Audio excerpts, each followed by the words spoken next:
আসসালামু আলাইকুম। আশা করি সকলে ভালো আছেন। এখানে একজোড়া ফিজেল মুরগির বাচ্চা আছে। এগুলোর বয়স প্রায় 4 মাস।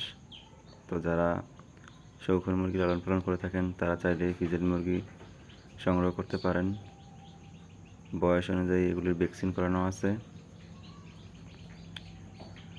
তো যারা নিতে চান স্ক্রিনে দেওয়া নাম্বারে যোগাযোগ করতে পারেন।